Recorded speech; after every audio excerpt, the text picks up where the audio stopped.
Jésus était circoncis de cœur. Cela veut dire qu'il était complètement séparé du principe du moi en tout point, dans son intelligence, son cœur et sa volonté. Il ne voulait pas utiliser son intelligence ou penser ses pensées ou arriver à ses jugements sur la base du principe du moi, de quelque façon que ce soit. Le moi n'avait aucune place, ni dans ses sentiments, ni dans sa volonté. Voici donc un homme qui a une âme, une intelligence, un cœur et une volonté, le constituant en un vrai être humain, mais dans l'âme de qui le principe du moi a été complètement mis de côté. On ne peut lui faire quoi que ce soit selon la ligne du raisonnement humain ordinaire, si juste ou bon que cela puisse paraître. Aux noces de Cana, la mère de Jésus lui dit non plus de vin. Donc, sous-entendu, à toi de faire l'effort.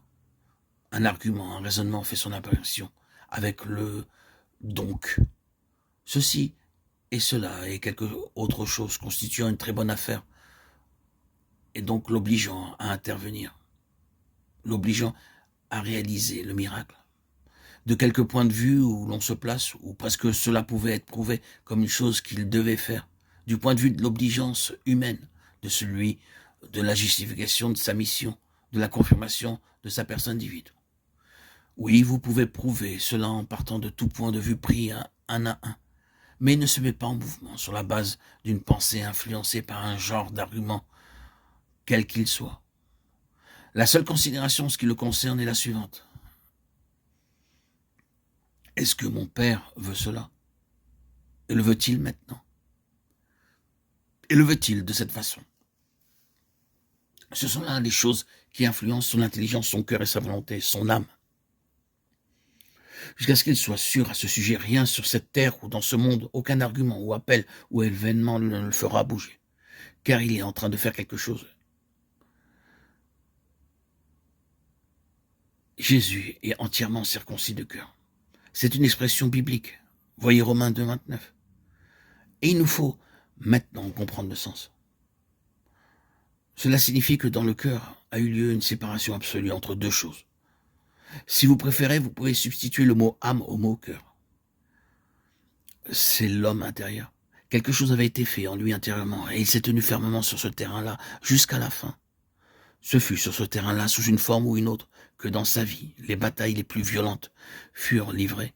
Parfois, l'assaut venait par le moyen du plus intime ami et disciple. À Dieu ne plaise, Seigneur, cela ne t'arrivera pas. Arrière de moi, Satan, tu m'es en scandale, car tes pensées sont celles des hommes. Matthieu 16, 22, 23.